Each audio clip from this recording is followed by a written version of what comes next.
Oi, eu me chamo Josiane Shelchuk Ferraz de Deus e hoje eu trouxe para vocês uma parte da minha história mais difícil e delicada para mim.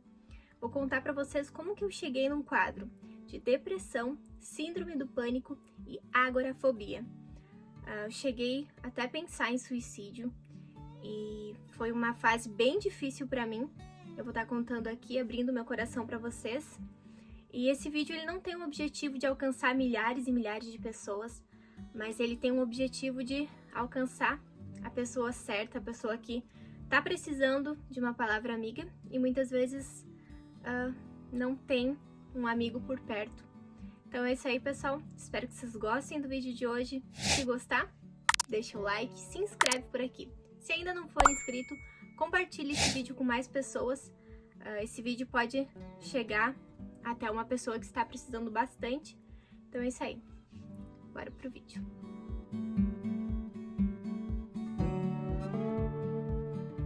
E antes de eu começar a falar sobre o assunto, eu quero agradecer a vocês que já são seguidores aqui do canal.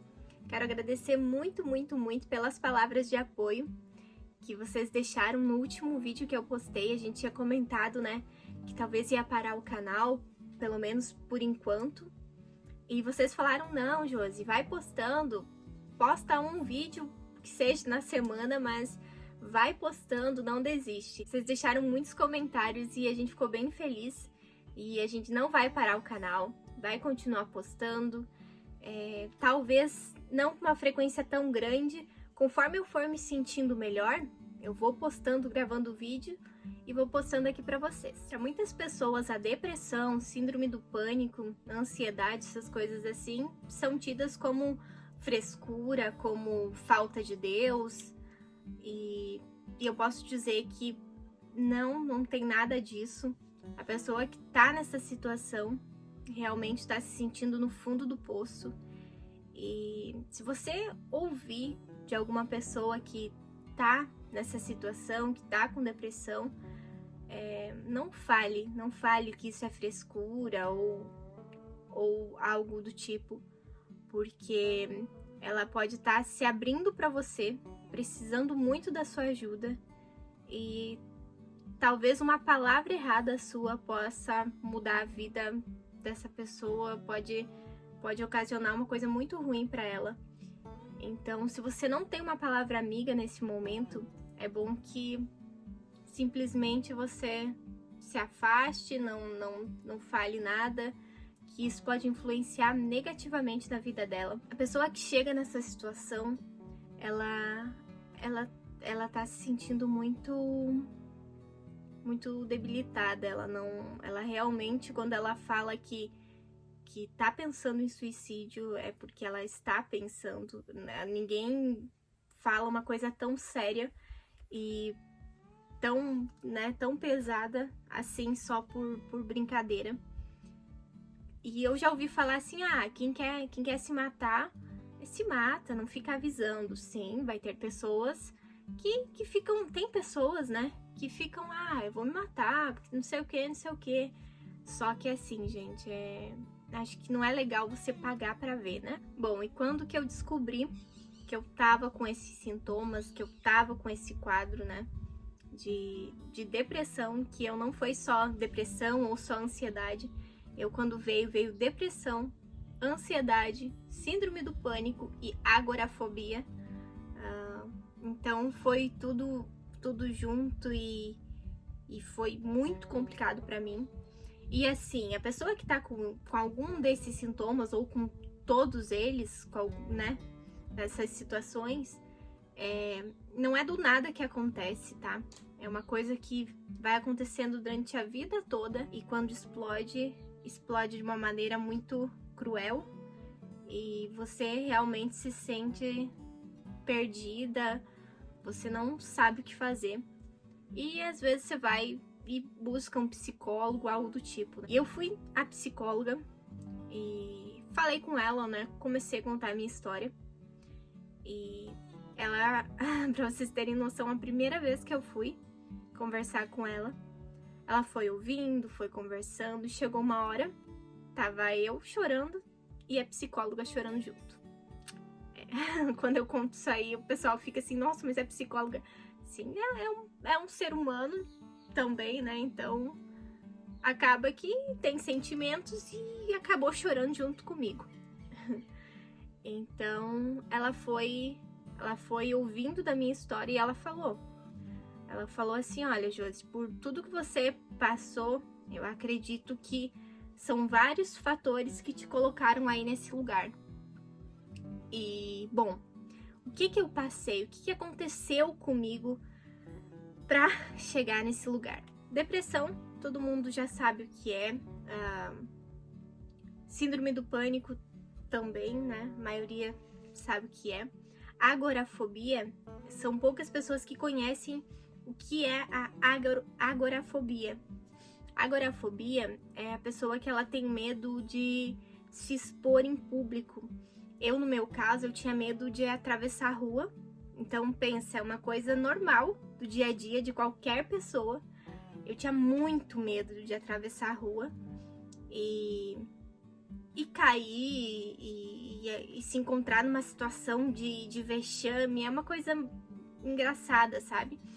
Que eu não sabia explicar. Eu tinha muito medo, era muito medo de atravessar a rua. Quando eu ia pela calçada, eu ia só olhando para baixo, eu não ficava olhando para as laterais, porque eu tinha medo que mexessem comigo. Por situações que eu já passei na vida, de sendo adolescente, sendo bem novinha, com 13 anos, ser assediada dentro de ônibus em Curitiba, que eu já morei em Curitiba, e foi bem difícil. Pessoas da minha família nem imaginam que isso aconteceu, mas é uma situação que ficou pra mim na minha cabeça e não foi nada agradável, claro. E situação de tá andando na rua, homens mexiam, mesmo eu tendo 11 anos, sendo bem novinha, acabavam mexendo e eu ficava muito mal. Sempre que eu fui crescendo, andando, olhando para baixo, e isso me colocava numa situação de medo. Então, aos 11 anos de idade, minha mãe acaba falecendo com um câncer no pâncreas, e essa foi uma situação assim que me abalou muito. A gente sempre foi de origem muito humilde. A minha mãe era empregada doméstica, trabalhava dia e noite, trabalhava segunda a domingo, todos os dias. E a gente sempre morou de aluguel. Meu pai era pintor autônomo também, trabalhava muito. Quando minha mãe não estava trabalhando de empregada doméstica, estava ajudando meu pai nas pinturas. E a gente sempre morou de aluguel. E com o passar do tempo, né, de tanto trabalho, eles acabam conquistando a casa própria. E passou um tempo e acabou que minha mãe descobriu esse câncer e chegou a falecer. E eu, como criança, eu tinha 11 anos de idade, eu era muito criança, muito mesmo. Eu fui infantil, fui pensamento de criança por muito tempo. E eu não queria acreditar que isso ia acontecer. Eu via ela doente, mas assim, ó, eu tinha muita fé. Eu sempre fui uma pessoa assim que não me faltou fé, sabe? Eu sempre tive muita fé em Deus e tenho muita fé em Deus. Então eu orava, eu pensava assim, eu via os meus irmãos chorando, né, desesperados, e eu pensava assim, não, mas eu tô orando pra Deus. Minha mãe ficava no hospital, né? Como eu era criança, eu não podia entrar dentro do hospital, na ala, né, que minha mãe tava internada. Então, enquanto os meus irmãos, que já eram maiores, eles ficavam com a minha mãe internada, meu pai ia visitar, me levava, né? E sempre a gente tentava entrar, mas eles não deixavam. Então eu ficava dentro do carro sozinha e eu dobrava meu joelho no banco do carro, né?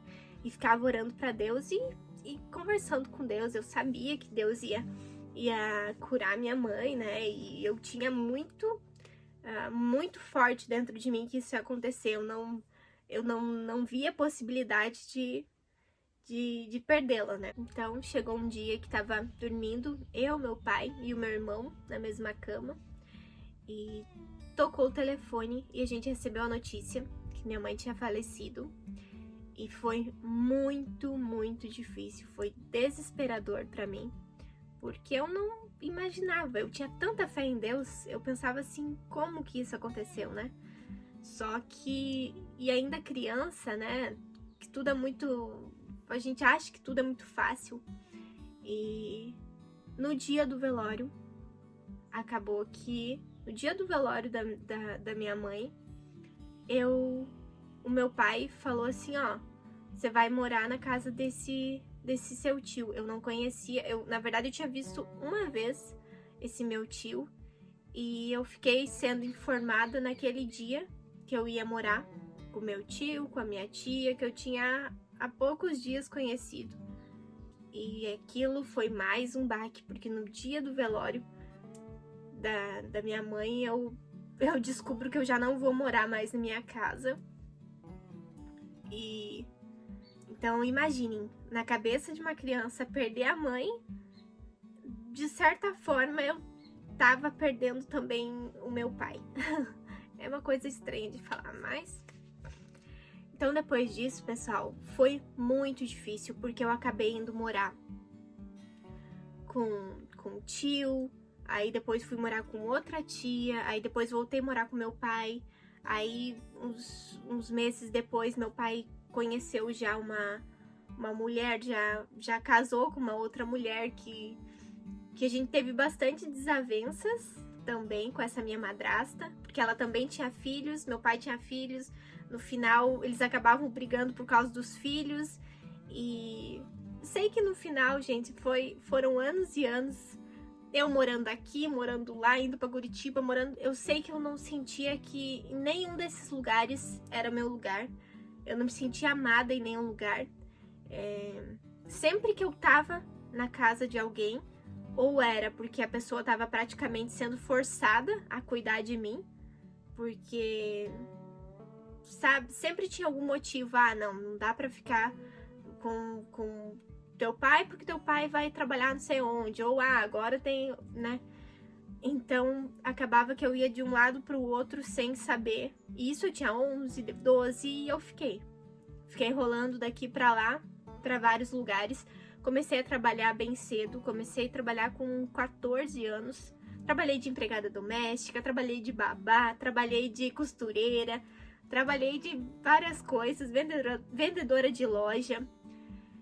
E então foi uma vida bem tumultuada. Depois de um tempo, eu descobri que tudo que eu passei na minha vida, eu tinha que passar.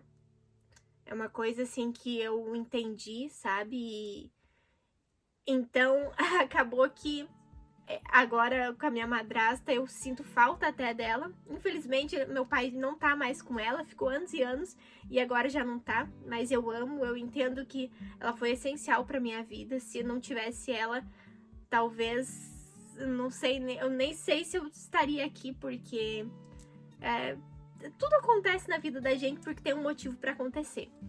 Então, assim, como que eu cheguei nesse quadro de depressão, ansiedade, eu tive que contar um pouquinho da história pra vocês conseguirem entender como que eu me coloquei num lugar tão difícil. Foi assim, muita coisa aconteceu e muitas delas as pessoas não sabiam. Então, tudo isso que aconteceu na minha vida acabou acarretando nesse sofrimento, nessa junção de coisas que foi virando uma bola de neve, de mágoa, de rancor, de receios, de medos. E tudo isso aí eu descobri só depois. Eu descobri que estava com depressão, síndrome do pânico e agorafobia, depois que eu estava casada já. O meu marido ia trabalhar, minha filha ficava na creche, na escolinha, né? E eu ficava em casa, até estava trabalhando como costureira na época, na minha casa mesmo. Tinha umas máquinas industriais de costura e eu estava trabalhando em casa mesmo. E eu me sentia muito sozinha. Eu não tinha amigas, porque eu não estudava, né? Inclusive, por ter vivido tudo isso, não ter morado um pouquinho aqui, outro pouquinho ali, acabou que a minha escola, eu não consegui terminar em uma escola normal, né? Eu tive que fazer supletivo, então eu demorei anos e anos para terminar. Supletivo só fui terminar as fases certinhas depois que eu casei, que daí meu marido me deu total apoio, eu consegui fazer o supletivo, terminar. Então isso era mais uma coisa assim que me diminuía muito. Pra mim, eu ficava sem chão, por quê? Porque quem conhece meu marido sabe que ele é muito inteligente, e eu assim, ó, eu sou fã número 1 do meu marido. E como eu achava o meu marido muito inteligente, muito dedicado, esforçado em tudo, tanto no trabalho dele quanto em casa, ele ajudava muito em casa, ele sempre foi perfeito. Então eu ficava assim, me sentindo, sabe, eu pensava assim, como, nossa, eu só... É engraçado falar, porque eu pensava assim, nossa, eu não contribuo com nada, eu não sou inteligente, eu não faço diferença na vida dele, eu pensava assim, eu não sabe, eu sempre eu sempre acabava me diminuindo, mas sem expressar pra ele, eu não falava nada pra ele, eu não falava nada pra Isabelle, até porque ela era pequenininha, né? E eu só ficava mal, eu sentia dor no corpo, eu sentia, parecia que eu tava tendo um ataque do coração, me faltava ar. A gente ia no médico, o médico não achava nada, falava assim, não, tá tudo bem com o teu coração, tá tudo certo. Aí até eu de tanto insistir em médico, que até teve uma médica que uma vez eu fui e ela falou assim, olha, isso aí que você tá, provavelmente, aí foi ela que recomendou ir na psicóloga, né? É depressão, e os exames do teu corpo, eu tinha uns 20 anos mais ou menos, ela falou assim, ó, a estrutura óssea tua, a forma que tá parecendo que você tem uma idade de 70 anos. Porque o que começou a acontecer? Como eu não saía, fiquei anos e anos só dentro de casa, dentro do apartamento, não era nem casa, né? Aqui não era apartamento nosso, era alugado. A gente morou até agora, até conquistar a chácara, a gente sempre morou de aluguel. Então eu não saía, eu não queria ir em mercado, nunca fui em mercado sozinha, eu não fazia nada sozinha. Quando eu ia com o Jack, e eu tinha muito medo de me expor ao público, sabe? É uma coisa assim minha mesmo.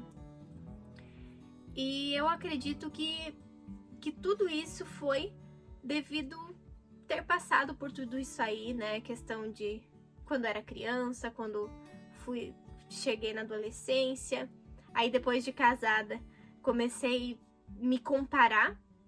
Então, às vezes, vai acontecer isso, você vai começar a se comparar com uma pessoa que você acha que é muito boa e você vai começar a se diminuir, e isso não é legal. Então, por isso que eu acabava sentindo dores de todas as formas, eu ficava muito mal, com falta de ar, Quer ver, se eu tivesse que atravessar a rua, já aconteceu eu ia atravessar a rua pela faixa, que era a única que eu sentia, eu só atravessava a rua sozinha e com muito medo, mas muito mesmo, se tivesse uma faixa. Só que eu não olhava se estava vindo carro, eu simplesmente atravessava. E chegou um dia que um carro parou em cima de mim, assim, e um amigo meu, que eu acabei conhecendo depois de um tempo, ele falou, vamos! E eu travei no meio da rua, no meio da faixa, e o carro buzinava e eu não escutava. Aí meu amigo puxou e eu consegui sair de lá, mas acabei contando pra ele disso que eu sentia. E foi com ele, com esse meu amigo que eu acabei conhecendo no mesmo prédio que eu morava, né, com o Jack, que eu fui me abrindo e falando dessa situação difícil e tal. Então teve uma época que a gente se mudou desse predinho onde eu tinha esse meu amigo, né, que eu conheci essa pessoa que começou a me ajudar. E eu comecei novamente a entrar numa crise de ansiedade, de pânico, de depressão. E foi aí que eu pensei em suicídio. Um dia, meu marido foi trabalhar, minha filha foi pra creche e eu me vi sentada no parapeito me vi sentada na sacada do prédio, assim, pronta pra me jogar. Não tinha ninguém em casa, então eu não avisei ninguém. Eu simplesmente queria que aquilo acontecesse. E simplesmente por achar que eu não contribuía em nada na vida do meu marido e da minha filha. Você veja como a gente entra numas coisas assim que, mesmo ele fazendo eu me sentir amada, eu me colocava num lugar assim de terrível. E eu também sentia muitas dores por causa disso tudo. Então eu orava muito pra Deus. Eu falava, meu Deus, eu não quero tirar minha vida, mas eu não tô mais aguentando. Eu orava pra Deus tirar minha vida.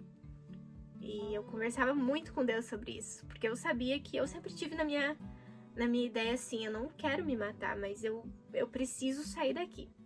Aí nesse dia que eu ia tentar o suicídio, acabou tocando meu celular e tocou. Quando eu atendi, acabei saindo da sacada, atendi o celular, era esse meu amigo.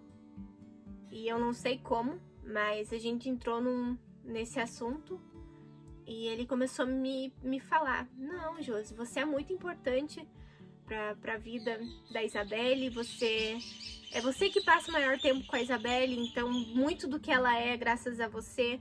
Teu marido também, se ele é o homem que ele é hoje, é por causa que você apoiou, você sempre esteve perto dele, você sempre engrandece ele de todas as formas.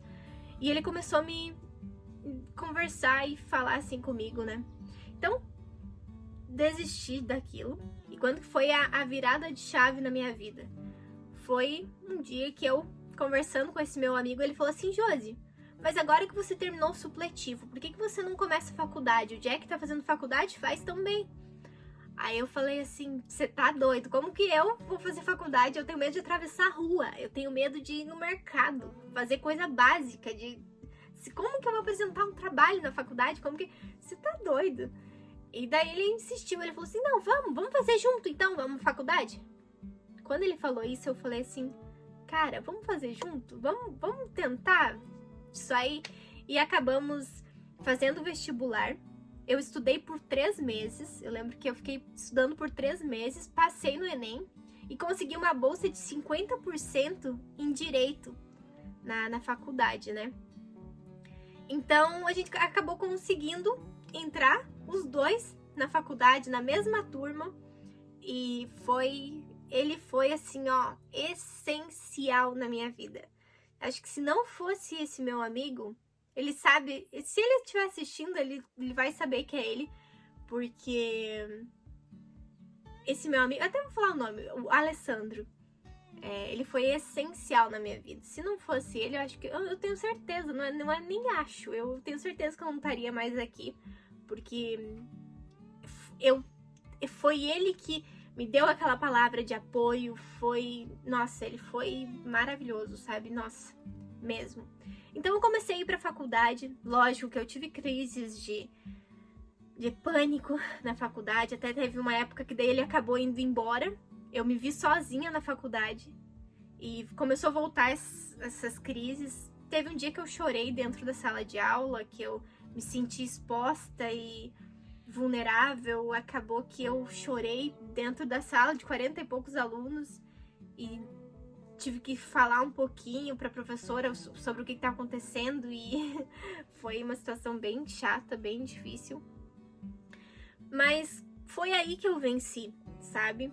Foi me expondo. A gente passa por situações difíceis na vida, mas muitas vezes é pra gente mesmo crescer.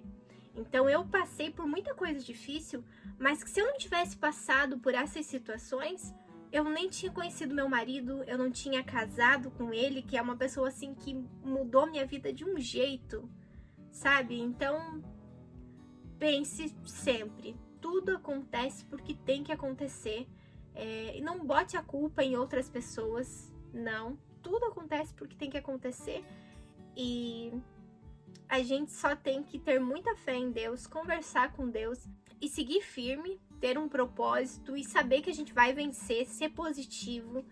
E se afaste de pessoas que não agregam na sua vida. Às vezes você acaba se aproximando de pessoas para querer ajuda e as pessoas vão te puxando mais para baixo. Então se afasta desse tipo de gente. E hoje em dia com a internet aí é mais fácil ainda. Você pode buscar vídeos aí na internet que vão te ajudar. Você vai acabar conhecendo mais pessoas que também se sentem nessa situação difícil. Você vai ver que não é só você que passa por isso. Então, eu desejo do fundo do meu coração que você que está assistindo esse vídeo, que você se sinta melhor depois de você ter visto por tudo isso aí que eu passei. Foi difícil falar um pouquinho, abrir meu coração aqui. Não queria ter gravado chorando, com a cara de choro, né? Mas é uma coisa que quem passa por isso sabe que é difícil, né? E é isso aí, pessoal. Espero que vocês tenham gostado do vídeo de hoje. Se gostou, deixa o like, se inscreve por aqui. Se ainda não for inscrito, compartilhe esse vídeo com mais pessoas. E é isso aí. Super beijo, fiquem com Deus e até o próximo vídeo.